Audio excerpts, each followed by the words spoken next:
The morning mist hung low over Kensington Palace as workmen carefully removed decades-old floorboards from what was once Princess Diana's private study.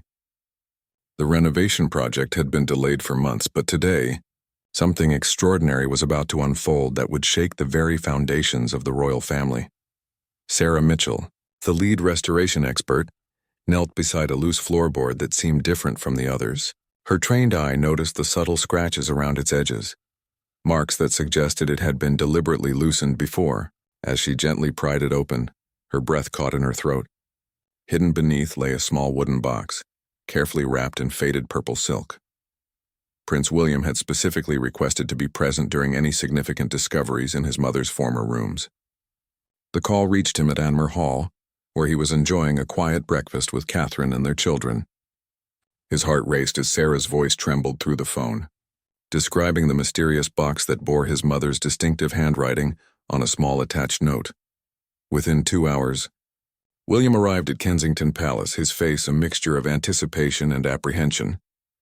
The box sat on a pristine white cloth, untouched since Sarah's discovery. The note, written in Diana's familiar flowing script, simply read, "For my sons, when the time is right. All my love, Mummy." William's hands shook slightly as he lifted the silk-wrapped box. Inside, nestled in soft velvet, lay several pieces of jewelry that had been missing for over 2 decades. There was Diana's sapphire bracelet, the one she wore during William's first day at Eton. Beside it lay her grandmother's pearl necklace and, most surprisingly, the lover's knot tiara that had supposedly been returned to the royal vault after the divorce. But it wasn't just the jewelry that made William's eyes fill with tears. Carefully folded beneath the precious items were several handwritten letters, each sealed with Diana's personal wax seal. One was addressed to him, another to Harry, and surprisingly there were letters for Catherine and the future wives of my sons. As William examined each piece, memories flooded back. He remembered his mother wearing the sapphire bracelet during their secret trips to McDonald's, how she would touch it nervously when photographers crowded too close. The pearl necklace had been a constant companion during their private moments at home, away from the public eye. The most shocking discovery came when William found a detailed inventory list, also in Diana's handwriting, documenting several other pieces that were apparently still missing. The list included her engagement rings matching earrings, a diamond bracelet gifted by the Queen Mother, and most significantly, a set of emerald jewelry that had belonged to Queen Alexandra. Sarah explained that the box's hiding place had been ingeniously concealed. Diana had apparently worked with a trusted carpenter during the palace renovations in 1996, creating the secret compartment just months before her death. The floorboard had been specially designed to appear completely normal, while protecting the treasures beneath. William realized the magnitude of what they had uncovered. These weren't just missing family heirlooms. They were pieces that had been presumed stolen or lost forever. Several of these items had caused significant tension within the royal family, with accusations and suspicions that had never been resolved. The letters posed another dilemma entirely. William knew that opening them would reveal his mother's final thoughts and wishes, but he also understood that their contents could potentially reshape family relationships. His mother had always been direct in her opinions, and these letters, written in her final months, likely contained truths that some family members might prefer to remain buried. As the afternoon sun streamed through the palace windows, William made several phone calls. The first was to Harry in California, describing the incredible discovery. Harry's emotional response was immediate. He wanted to return to London as soon as possible to see their mother's hidden treasures and read her final words to them. The second call was more difficult. William contacted his father, King Charles, knowing that the discovery would need to be handled delicately. The king's reaction was complex. Joy at recovering the lost items mixed with concern about the potential implications of Diana's letters. William's third call was to his private secretary, instructing that the discovery be kept absolutely confidential until the family could decide how to proceed. He understood that news of Diana's secret cache would create a media storm, but more importantly, he wanted to protect the privacy of his mother's final messages. As evening approached, William sat alone in his mother's former study, the precious box before him. He thought about Diana's last months, how she had carefully planned this surprise for her sons, ensuring that her most treasured possessions would eventually find their way to them. The foresight and love required to create such an elaborate hiding place spoke volumes about her dedication to their future. The weight of responsibility settled on William's shoulders. These discoveries would inevitably raise questions about how the items had gone missing in the first place. Some family members had been suspected of taking Diana's belongings after her death, accusations that had created lasting rifts. Now, with proof that Diana herself had hidden these treasures, those suspicions would need to be re-evaluated. William carefully placed everything back in the box, knowing that tomorrow would bring difficult conversations and challenging decisions. His mother's final gift had arrived at a time when the royal family was working to heal old wounds and build stronger relationships.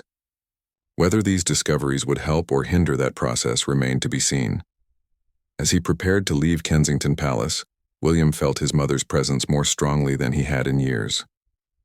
Diana's love and foresight had once again surprised everyone, proving that even in death she continued to protect and provide for her sons. The real challenge would be navigating the complex emotions and relationships that these discoveries would inevitably stir up among the royal family members. The secure conference room at Clarence House buzzed with tension the following morning. King Charles sat at the head of the polished mahogany table, his weathered hands clasped tightly as he processed the implications of William's discovery. Camilla occupied the chair to his right, her usual composed demeanor showing subtle cracks as she absorbed the shocking news. William had arrived early, the precious box secured in a specialized case designed for transporting royal artifacts. He had barely slept, spending most of the night reading and rereading his mother's letter to him. Diana's words had been both comforting and revealing, expressing her hopes for his future, while also sharing concerns about certain family members that she had never voiced publicly. Harry's flight from Los Angeles had been delayed, but he was expected within hours. The decision to proceed without him had been difficult, but the sensitivity of the situation demanded immediate attention. Too many people already knew about the discovery, and containing the information was becoming increasingly challenging. Queen Camilla's reaction to the news had been particularly telling. When Charles first informed her about the hidden jewelry, her face had drained of color. She had immediately begun asking specific questions about which pieces had been found, her concern seeming to focus more on the inventory than on the emotional significance of the discovery.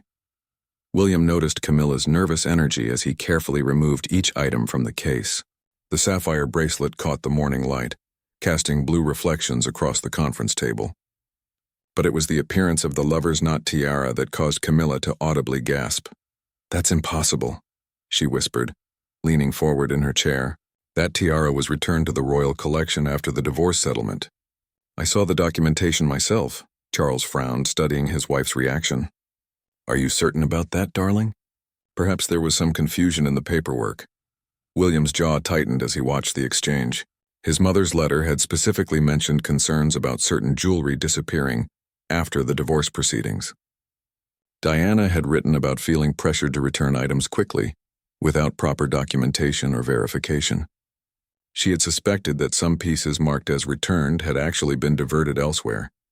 "My mother was very specific about this particular tiara," William said carefully, his voice carrying an edge that made both Charles and Camilla look up sharply. According to her notes, she discovered that a replica had been placed in the royal vault while the original was redirected. The room fell silent except for the ticking of an antique clock on the mantelpiece. Camilla's perfectly manicured fingers drummed nervously against the table surface, a gesture that did not go unnoticed by William. Charles cleared his throat uncomfortably.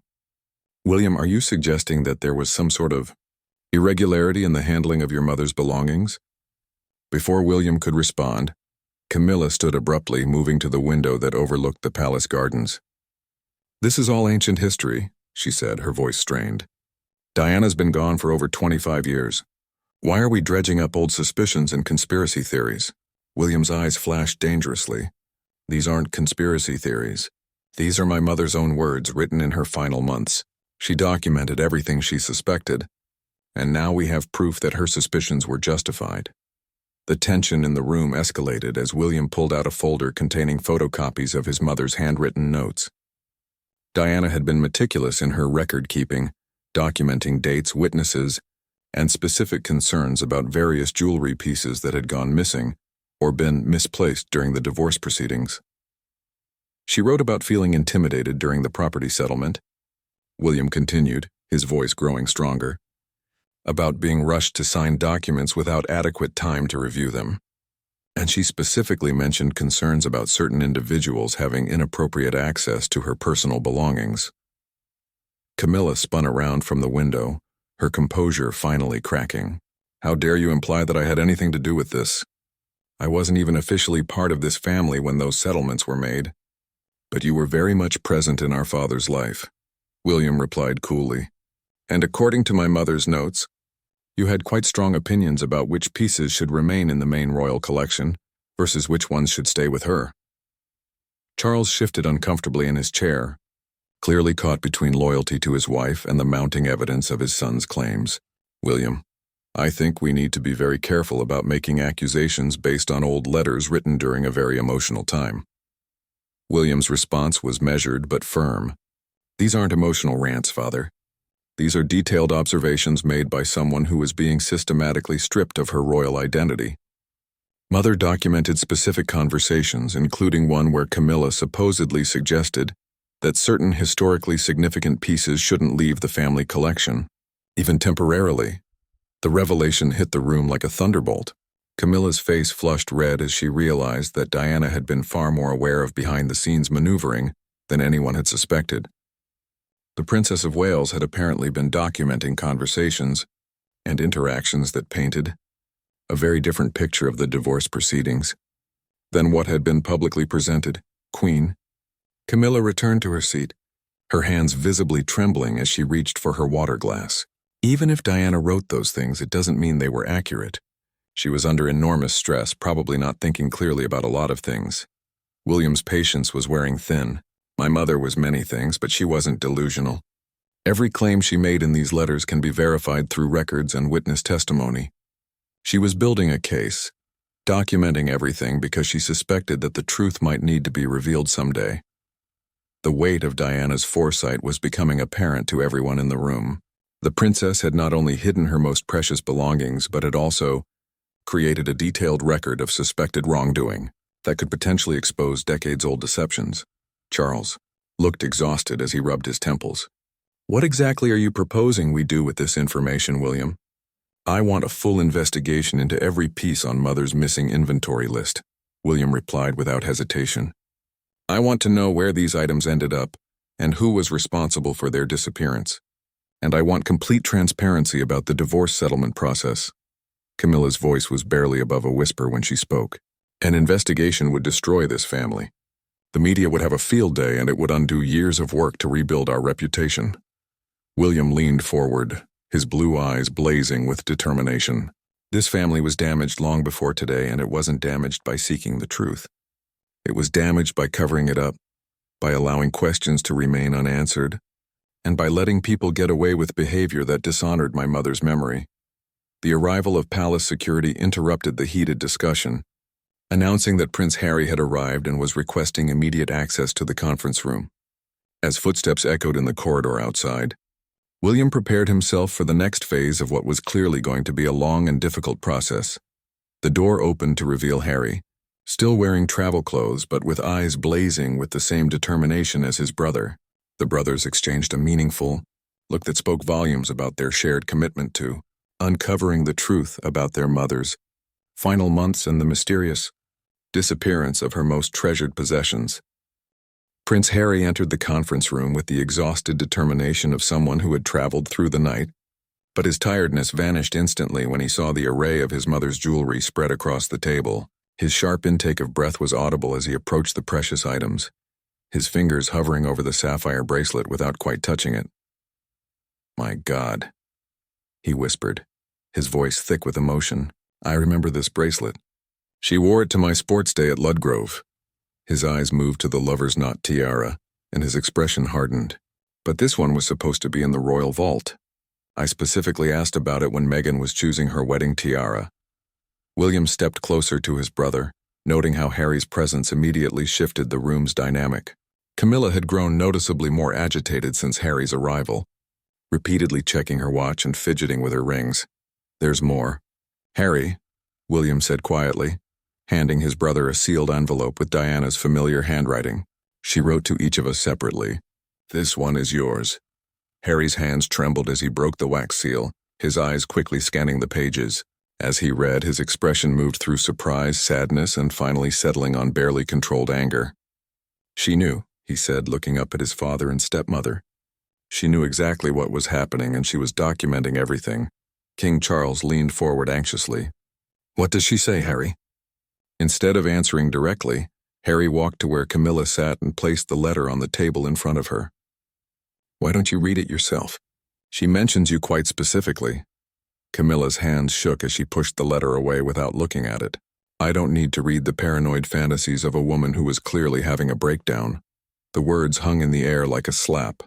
Both William and Harry stiffened, their faces reflecting identical expressions of outrage at the insult to their mother's memory. Paranoid fantasies? Harry's voice was dangerously quiet. She correctly predicted that certain items would go missing from her collection. She accurately described conversations that allegedly took place in private. And she specifically warned us about people who would try to gaslight us into thinking she was mentally unstable. William opened another folder, revealing photographs that Diana had secretly taken of her jewelry collection just weeks before her death. Each piece was carefully documented with notes about its history and significance. Mother wasn't having a breakdown. She was building evidence. Charles studied the photographs with growing concern. "These are remarkably detailed. Why would she go to such lengths unless she had good reason to believe someone was stealing from her?" William finished.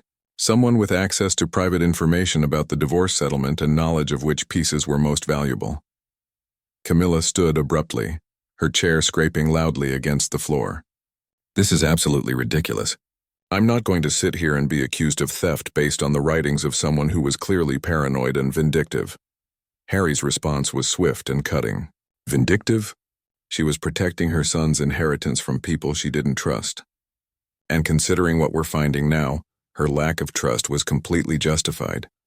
The younger prince pulled out his own copy of Diana's inventory list, pointing to specific entries. "Look at this entry from September 1997, just weeks before she died. She writes about discovering that 3 significant pieces had been photographed and measured without her knowledge. Someone had been documenting her jewelry collection for reasons that had nothing to do with insurance or security." William nodded grimly. She suspected that copies were being made of certain pieces so that originals could be switched with replicas during the transfer process. "The lover's knot tiara we found today proves she was right." Charles looked genuinely shocked as the implications became clear. "Are you saying that items were systematically replaced with fakes during the divorce settlement?" "That's exactly what we're saying," Harry replied, his voice growing stronger with conviction. "And Mother identified the person she suspected was coordinating this operation." All eyes turned to Camilla, whose face had gone pale. She gripped the edge of the table as if steadying herself. "This is insane. I had no authority over royal jewelry during that period. I couldn't have orchestrated anything like what you're describing." William's voice was ice cold as he responded. "You didn't need official authority. You just needed influence over someone who did have authority, someone who was desperate to keep you happy and might have been willing to bend rules to ensure that historically significant pieces remained within your reach." The accusation hung heavy in the air. Charles looked stricken as he realized his sons were suggesting that he had been manipulated into participating in the systematic theft of Diana's belongings. Harry opened Diana's letter to him and began reading aloud. She writes, "I fear that Charles is being influenced to make decisions that benefit certain individuals rather than protecting our son's inheritance. I have noticed that items I specifically requested to keep are being questioned, while pieces I was willing to return are being accepted without verification." Camilla's composure finally cracked completely. "Stop this. Stop reading that woman's poisoned letters and trying to destroy my marriage based on her jealous accusations." "Jealous?" William's voice rose with anger. She was trying to protect her children's rightful inheritance from people who saw her death as an opportunity for personal gain. The room erupted in shouting as years of suppressed tensions finally exploded. Charles tried to restore order, but his authority had been undermined by the mounting evidence that he had been either complicit in or manipulated into participating in wrongdoing against his former wife. Harry slammed his hand on the table, demanding silence. There's more. She didn't just document the thefts, she documented the cover-up attempts. She has records of conversations where pressure was applied to rush through the settlement without proper oversight. He pulled out another page from Diana's letter. Listen to this. I am being told that questioning the jewelry transfers shows a lack of trust in the royal family's integrity. But I have seen my grandmother's necklace in someone else's jewelry box, and when I mentioned it, I was told I must be mistaken because the records show it was returned to the vault. Camilla's face drained of all color. The specific reference to seeing a piece in someone's jewelry box was too detailed to be dismissed as paranoia or confusion. William stood and faced his stepmother directly. My mother saw her jewelry in your possession, didn't she? Pieces that were supposed to have been returned to the royal collection. That's not... She was confused about what she saw, Camilla stammered, her usual eloquence deserting her under pressure. Harry joined his brother, presenting a united front. Our mother wasn't confused about anything. She was documenting systematic theft, and now we have proof that she was right. The question is, what are we going to do about it? The silence that followed was deafening. Outside, London continued its daily rhythm, unaware that inside Clarence House the royal family was confronting truths that could reshape the monarchy's future. The brothers stood together, their mother's words and evidence giving them strength to demand accountability for decades-old crimes that had never been properly investigated. Charles looked between his sons and his wife, realizing that the family crisis he had long feared was finally upon them, brought on by Diana's carefully preserved evidence and her son's determination to honor her memory by seeking justice. The silence stretched unbearably until Charles finally broke it, his voice barely above a whisper. Camilla, please tell me you had nothing to do with this. Queen Camilla's eyes darted between her husband and his sons, her carefully constructed composure completely shattered. Charles, you can't possibly believe these accusations. I'm your wife. I'm the queen consort. William stepped forward, holding another document from his mother's collection. Being queen consort doesn't erase what happened before you held that title, and this document suggests that you were planning for that role much earlier than anyone realized. He placed a photocopy on the table. It was a handwritten note in Diana's careful script, dated just 3 weeks before her death. Mother writes here about overhearing a phone conversation where someone was discussing securing important pieces for the future queen. She was standing outside Father's study when she heard this conversation. Harry leaned over to examine the document more closely. She even noted the exact date and time. August 15th, 1997. Approximately 3:30 p.m., she writes that she recognized the voice as belonging to someone who had no official role in managing royal jewelry, but seemed remarkably well informed about which pieces were most historically significant. Camilla's face flushed red with anger and embarrassment. Even if Diana thought she heard something, conversations can be misinterpreted. She was under enormous stress and probably hearing things that weren't there. Then explain this, William said, producing yet another document. This is a formal request dated 2 months after Mother's death, requesting access to temporarily borrow several pieces from her collection for historical documentation purposes. The request was approved and signed by you, Camilla, despite the fact that you had no official authority to make such requests at that time. The document landed on the table like a bomb. Charles stared at it in disbelief, recognizing his own signature on the approval line. His hands shook as he picked it up, studying the details that he clearly didn't remember authorizing. I don't understand, Charles said slowly. I don't remember signing this. The pieces listed here were supposed to have been secured in the royal vault immediately after Diana's funeral. Harry's voice was sharp with accusation. According to Mother's notes, there was a systematic campaign to confuse you about which pieces needed to be where. She documented at least 4 occasions where you were presented with paperwork to sign during emotionally difficult moments, when you weren't likely to read the details carefully. Camilla stood and began pacing, her agitation obvious. This is absolutely insane. You're talking about some elaborate conspiracy involving document forgery and jewelry theft. Do you realize how ridiculous this sounds? It sounds like exactly what Mother said it was, William replied firmly. A calculated plan to take advantage of the chaos following her death to permanently acquire pieces that rightfully belong to her sons. Charles examined the signature on the document more closely, his frown deepening. This signature does look like mine, but I have no memory of reviewing these specific requests. The date shows I signed this just 3 days after Diana's funeral, when I was barely functional with grief. Harry nodded grimly. Mother predicted that would happen. She wrote about how vulnerable you became when you were emotionally overwhelmed, and how certain people took advantage of that vulnerability to get you to agree to things you normally wouldn't approve. The accusation hit Charles like a physical blow. The idea that his grief had been manipulated for someone else's gain was almost too painful to contemplate. He looked at his wife with new eyes, seeing past her current indignation to the calculating woman who might have orchestrated such a scheme. Camilla, he said quietly, I need you to be completely honest with me. Did you have anything to do with removing items from Diana's collection? Before Camilla could answer, William pulled out one final piece of evidence that silenced everyone in the room. It was a photograph, apparently taken by Diana herself, showing several pieces of her jewelry laid out on what appeared to be a bed or dressing table. In the background, partially visible, was a distinctive wallpaper pattern.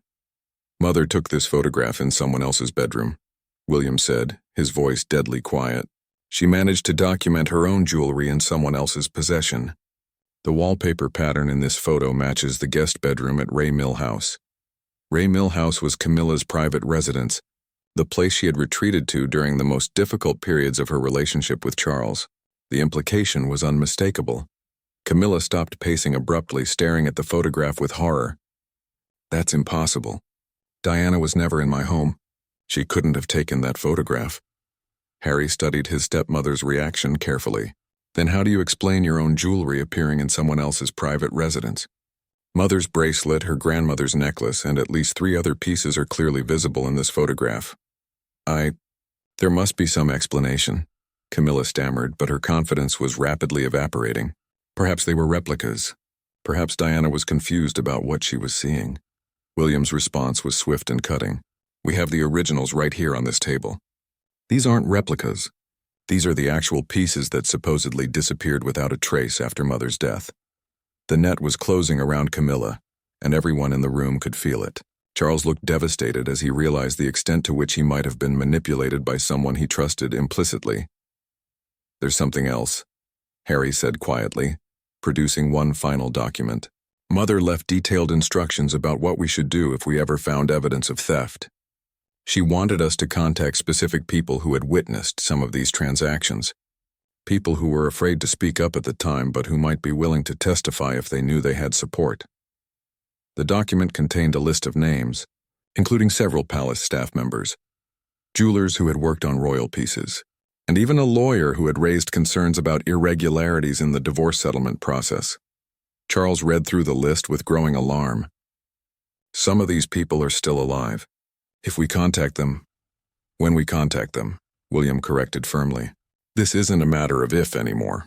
Mother documented everything because she wanted us to seek justice if something happened to her. Well, something did happen to her, and now it's time to honor her wishes. Camilla suddenly looked much older than her years, the weight of decades-old deceptions finally catching up with her. You have no idea what you're unleashing. This will destroy everything Charles has worked to build. The monarchy, the family, our reputation, all of it will be ruined. Harry's response was immediate and passionate. Our mother's reputation was ruined by lies and cover-ups. Our inheritance was stolen by people who thought they could get away with it because she wasn't alive to defend herself. Maybe it's time for some uncomfortable truths to come to light. The confrontation had reached a critical point. The evidence was overwhelming. The accusations were specific and documented, and the family was facing a moment of reckoning that had been decades in the making. Outside the conference room, the normal business of the monarchy continued, but inside, the royal family was being forced to confront the possibility that some of its most trusted members had betrayed that trust in the most fundamental way possible. Charles looked at his wife and sons, realizing that whatever decision he made in the next few minutes would determine not just the fate of his marriage, but the future of the entire royal family. King Charles rose from his chair slowly, his movements those of a man who had aged years in the space of a few hours. He walked to the window, staring out at the gardens where he and Diana had once walked together during happier times. When he turned back to face the room, his expression had transformed from confusion to grim determination. "Camilla," he said, his voice carrying the authority of both a king and a betrayed husband, "I'm going to ask you one final time. Did you orchestrate the removal of items from Diana's collection?" Queen Camilla's facade finally crumbled completely. Her shoulders sagged as she sank back into her chair, tears beginning to flow down her carefully made-up cheeks. "It wasn't supposed to be theft," she whispered. "It was supposed to be preservation." The admission sent shockwaves through the room. Even though the evidence had been mounting, hearing Camilla actually confess still felt surreal to everyone present. William moved closer, his voice carefully controlled. "Preservation? You call stealing my mother's jewelry preservation? You don't understand," Camilla said desperately, looking between Charles and his sons. After the divorce, Diana was talking about selling pieces, about auctioning them for charity. Some of those items had been in the royal family for generations. They couldn't be allowed to leave permanently. Harry's voice was icy. "So you decided to steal them instead?" "It wasn't stealing," Camilla protested, her voice rising with desperation. "It was protecting royal heritage." Diana didn't understand the historical significance of what she possessed. She was going to scatter centuries of royal history to the highest bidders. Charles stared at his wife in horror. "So you manipulated me into signing documents I didn't understand? You used my grief to authorize the removal of items that belong to my sons?" Camilla reached toward Charles pleadingly. "I was protecting the monarchy, protecting our future." Diana was bitter and vindictive. She would have done anything to hurt the institution out of spite. William's anger finally exploded. "Our mother wasn't vindictive. She was trying to secure our inheritance while people like you were systematically stealing from her. And even if she had wanted to sell her jewelry, that was her right. Those pieces were given to her, they belonged to her, and she had every right to do with them as she pleased." The room fell silent except for Camilla's quiet sobbing. Charles looked at his wife as if seeing her for the first time, realizing the extent of her deception and manipulation. "How many people were involved?" Charles asked quietly. "How extensive was this operation?" Camilla wiped her eyes, seeming to realize that complete honesty was now her only option. "It wasn't a large group, just a few people who understood the importance of preserving royal artifacts. We had contacts at the jewelers who did official appraisals, someone in the legal department who helped with documentation, and a few trusted staff members who could access Diana's apartments when necessary. Harry was taking notes, documenting every admission. You're talking about a criminal conspiracy involving multiple people in positions of trust. We were protecting history." Camilla insisted. "Do you realize what some of those pieces are worth? Not just financially, but historically. The lover's knot tiara alone has been worn by 3 generations of royal women. It couldn't be allowed to disappear into some private collection." William's voice was sharp with sarcasm. "So you made sure it disappeared into your private collection instead?" "It was temporary custody," Camilla said weakly. "I always intended for the pieces to eventually return to the royal collection when the circumstances were appropriate." "When you became queen, you mean?" Harry said bluntly. "You were planning to discover these pieces and return them to the royal collection as if you were doing everyone a favor." Camilla's silence confirmed his accusation. The long-term plan had been to gradually reintroduce Diana's stolen jewelry into the official royal collection, allowing Camilla to appear generous while actually returning stolen property. Charles began pacing, his mind working through the implications. The replica tiara that's been in the vault all these years. When was that substituted? "About 6 months after Diana's death," Camilla admitted quietly. "We had it made by the same craftsmen who do official reproductions for security purposes. The quality is so good that no one would notice unless they examined it with specialized equipment." William was aghast. "You've been allowing replica jewelry to be displayed as authentic royal artifacts for over 20 years? "Only a few pieces," Camilla said defensively. "And only temporarily, until you decided the time was right to be credited with their return," Harry finished disgustedly. Charles stopped pacing and faced his wife directly. "What about the other missing pieces? Diana's inventory lists items that weren't found in the hidden box. Where are they?" Camilla hesitated, clearly struggling with how much more to reveal. "Some were distributed to secure locations for safekeeping," A few pieces were with trusted friends who understood their historical importance. "You gave away my mother's jewelry to your friends?" William's voice was dangerously quiet. "They were loans, not gifts," Camilla insisted. "Everything was documented privately. The pieces could be recovered when necessary." Harry stood abruptly, his chair scraping loudly. "We need those locations and names. Every piece that was taken needs to be returned immediately." "It's not that simple," Camilla protested. "Some of the people involved have died. Others have moved abroad. Recovering everything could take years."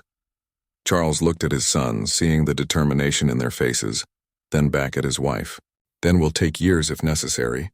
Every piece will be recovered and returned to William and Harry." "Charles, please," Camilla begged. "Think about what this will do to the monarchy. The scandal will be devastating. Everything we've worked to build together will be destroyed."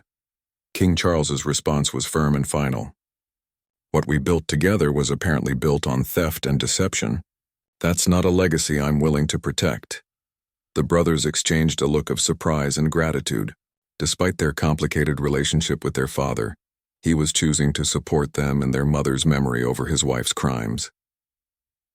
William stepped forward, addressing his father formally. "We want a complete investigation, involving outside authorities if necessary. Every person who participated in this conspiracy needs to be held accountable. And we want a public acknowledgement that our mother was right to be suspicious," Harry added. "Her reputation was damaged by accusations of paranoia and mental instability when she was actually documenting real crimes being committed against her." Charles nodded slowly. "You'll have both. The truth needs to come out regardless of the consequences for anyone involved." Camilla looked up at her husband in shock. "You would destroy our marriage over this?" "You destroyed our marriage the moment you chose to steal from my sons and manipulate my grief to cover your crimes," Charles replied sadly. "I just didn't know it until today." The weight of the moment settled over everyone in the room. Decades of deception were finally being exposed, and the consequences would reshape the royal family forever. But for William and Harry, there was also a sense of vindication. Their mother's final gift hadn't just been the return of her stolen jewelry. It had been the evidence needed to clear her name and expose the truth about those who had wronged her. As palace, security was summoned to secure the evidence and begin the process of recovering the remaining stolen items. Both brothers felt their mother's presence more strongly than ever. Diana's careful planning and foresight had finally given them the tools they needed to seek justice for the wrongs committed against her memory. 3 weeks after the confrontation at Clarence House, Buckingham Palace buzzed with unprecedented activity. The Royal Protection Unit had quietly begun what they termed a heritage recovery operation, while legal experts worked around the clock to navigate the complex implications of prosecuting crimes committed against a deceased member of the royal family. William sat in his private office at Kensington Palace, surrounded by boxes of documents that painted an increasingly clear picture of the conspiracy that had targeted his mother. Each revelation brought both satisfaction and heartbreak.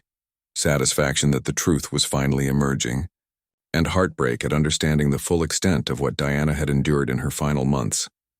Harry had returned from California with Meghan and their children, understanding that his presence was crucial during this pivotal moment for the family. The brothers had grown closer than they had been in years, united by their shared mission to restore their mother's reputation and recover her stolen legacy. The first major breakthrough came when investigators contacted James Morrison, a former palace staff member whose name had appeared on Diana's witness list. Now in his 70s and living in Scotland, Morrison had carried the weight of his knowledge for over 2 decades. Afraid to speak up without protection from retaliation, Morrison's testimony was devastating. He described being ordered to pack certain items from Diana's apartments immediately after her funeral, before the official inventory could be completed. He detailed how certain pieces were quietly removed from the collection and replaced with similar-looking items, and how he was told that this was being done for security reasons. Most damning of all, Morrison confirmed that he had personally delivered several boxes of Diana's jewelry to Ray Millhouse, Camilla's private residence, under direct orders from someone he identified as a very senior member of the household, who insisted on absolute secrecy. The revelation sent shockwaves through the palace hierarchy. Several longtime staff members found themselves under investigation, while others came forward voluntarily to share what they had witnessed during those chaotic months following Diana's death. Dr. Sarah Whitfield, the palace's chief archivist, provided crucial evidence about the systematic alteration of inventory records. She had discovered discrepancies years earlier, but had been told to ignore them by supervisors who claimed the irregularities were due to administrative confusion during the transition period. "I always suspected something was wrong," Dr. Whitfield told investigators. "The paperwork showed items being transferred to locations that didn't match the official storage protocols. But when I raised concerns, I was told that questioning the processes showed a lack of loyalty to the family." Meanwhile, the international jewelry community was cooperating fully with the investigation. Master craftsman Henri Dubois, who had worked on several royal pieces over the decades, confirmed that he had been commissioned to create security copies of multiple Diana artifacts in late 1997, but had never been told why so many replicas were needed simultaneously. "It was unusual," Dubois admitted during a video interview from his Paris workshop. "Normally, we might create one replica piece per year for security purposes. But in the months after the princess died, we were asked to reproduce nearly a dozen pieces very quickly. The urgency seemed strange, but we were told it was part of updating security protocols." The scope of the theft was becoming clear, and it went far beyond what anyone had initially suspected. Diana's hidden inventory list proved to be remarkably accurate. But even she hadn't realized the full extent of the operation targeting her belongings. King Charles had moved into separate quarters within Clarence House, effectively ending his marriage to Camilla without formal announcement. Palace sources spoke of a man grappling with the realization that his judgment had been catastrophically compromised, leading him to unknowingly participate in crimes against his former wife and sons. The king's private secretary issued a carefully worded statement acknowledging that irregularities had been discovered in the handling of the late Princess of Wales's personal effects and confirming that appropriate authorities were investigating all aspects of these concerning revelations. Public reaction was swift and overwhelming. Diana's supporters, who had never accepted the official narrative about her mental state during her final months, felt vindicated by the emerging evidence. Social media exploded with commentary about the princess's intelligence and foresight in documenting what many now recognized as systematic abuse. William and Harry found themselves at the center of a media storm, but this time they controlled the narrative. In a joint statement, they declared their intention to pursue justice for our mother's memory and ensure that those who wronged her are held accountable, regardless of their current position or status. The statement continued, "Our mother was painted as paranoid and unstable during her final months, when in reality she was courageously documenting crimes being committed against her. The evidence she preserved has vindicated her concerns and exposed the truth about those who betrayed her. Trust." International media coverage was intense but largely supportive of the prince's quest for justice. Royal biographers who had previously dismissed Diana's concerns as products of mental instability began revising their assessments, acknowledging that the documentary evidence suggested she had been far more aware and accurate than anyone had realized. The investigation expanded internationally when authorities discovered that some of Diana's jewelry had been moved to private collections in Switzerland and Monaco. These locations had been chosen specifically because their banking secrecy laws would make recovery difficult. But the prince's legal team was determined to pursue every lead. Catherine, the Princess of Wales, played a crucial supporting role during this difficult period. She helped William process the emotional impact of learning how extensively his mother had been betrayed, while also managing the practical implications for their own family's security and privacy. "Diana would be proud of what you and Harry are doing," Catherine told William during one particularly difficult evening. "She protected you both even after death, and now you're protecting her memory. That's exactly what she would have wanted."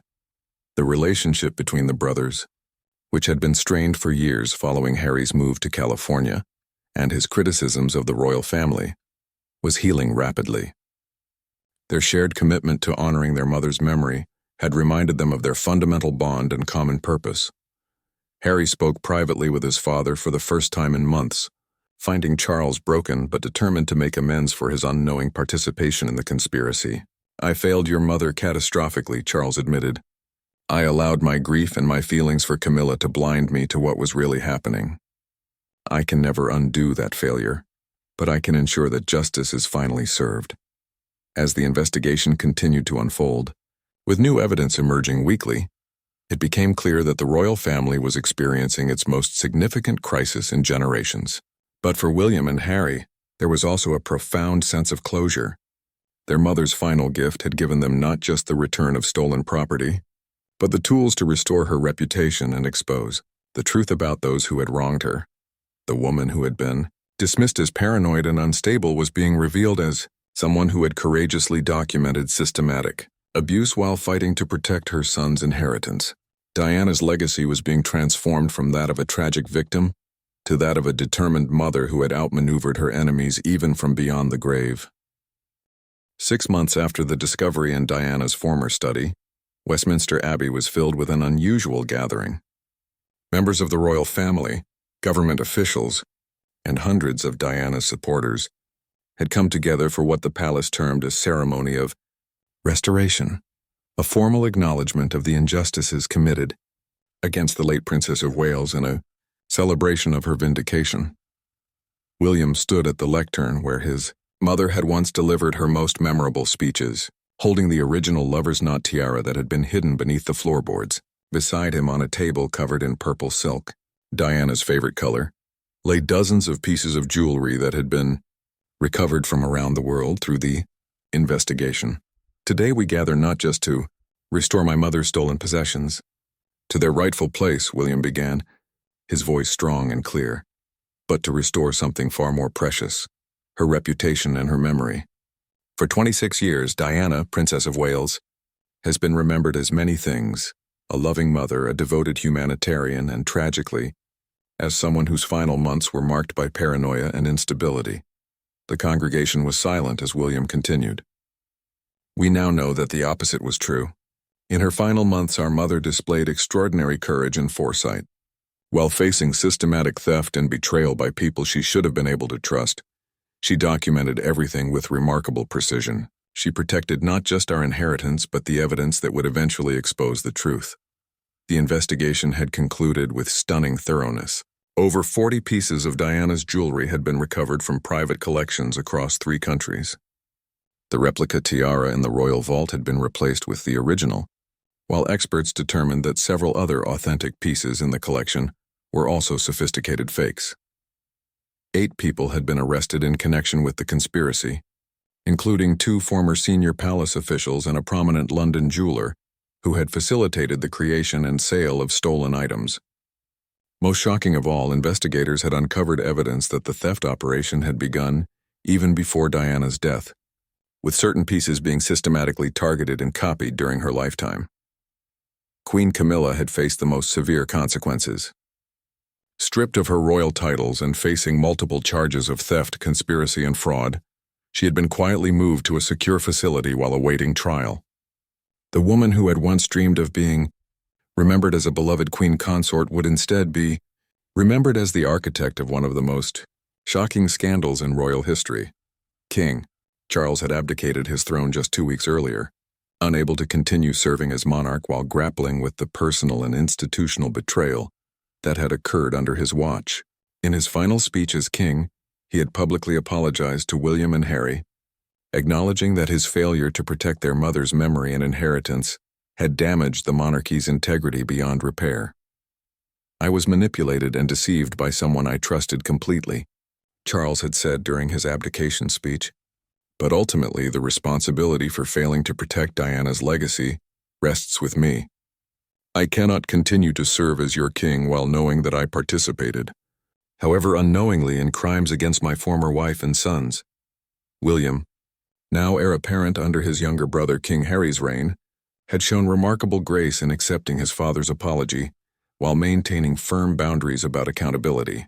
The brothers had insisted that personal forgiveness could not override the need for justice, and Charles had agreed to cooperate fully with ongoing legal proceedings. Harry had surprised everyone by accepting the crown that Charles abdicated. After years of criticizing the institution and living in self-imposed exile, he had returned with a clear mission to reform the monarchy and ensure that nothing like the Diana conspiracy could ever happen again. "My mother always said that the royal Family needed to modernize and become more transparent, Harry had said during his accession speech. Her death prevented her from seeing those changes implemented. Her vindication will ensure that they finally are. The ceremony at Westminster Abbey included testimony from some of the investigation's key witnesses.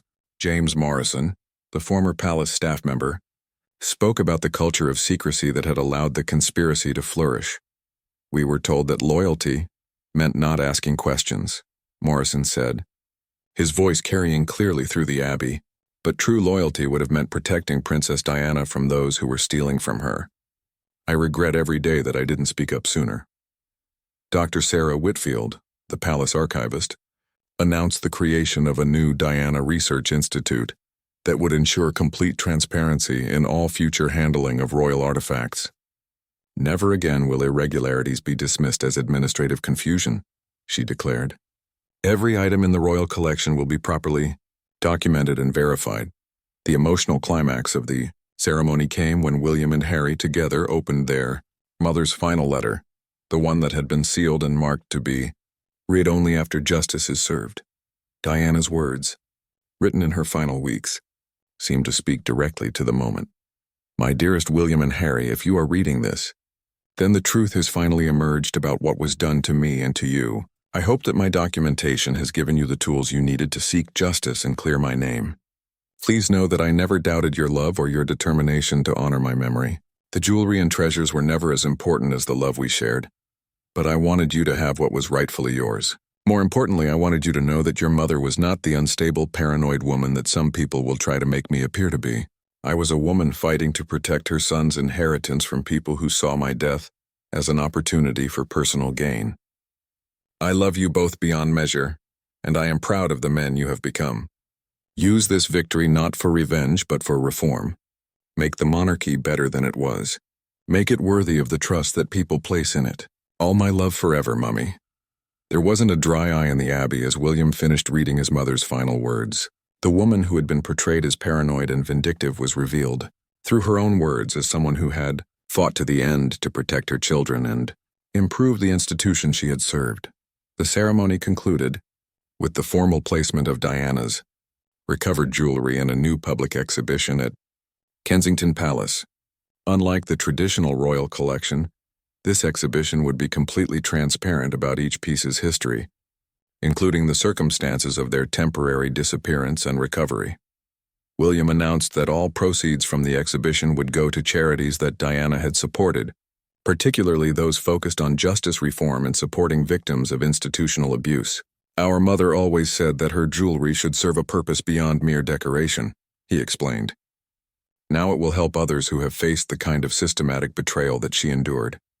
In the months that followed, the impact of Diana's vindication rippled far beyond the royal family. The case became a landmark example of how powerful institutions could be held accountable, even decades after crimes were committed. Law schools began teaching courses about the Diana case, using it as an example of how documentary evidence and persistent investigation could expose even the most sophisticated conspiracies.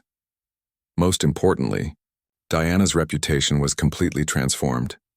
The woman who had been dismissed as mentally unstable was now recognized as someone who had shown extraordinary intelligence and courage in impossible circumstances. Her final gift to her sons hadn't just been the return of stolen jewelry. It had been the restoration of truth itself. William and Harry, united in purpose as they hadn't been in years, continued their mother's work of modernizing the monarchy while honoring her memory. They had learned that the greatest inheritance she had left them wasn't jewelry or titles, but the example of how to fight for truth and justice, even when facing overwhelming odds. Diana, Princess of Wales, had finally received the justice that had been denied to her in life, and her sons had ensured that her legacy would inspire future generations to demand accountability from those in power. In death, she had achieved the victory that had eluded her in life, proving that love, truth, and careful planning could ultimately triumph over even the most sophisticated deception.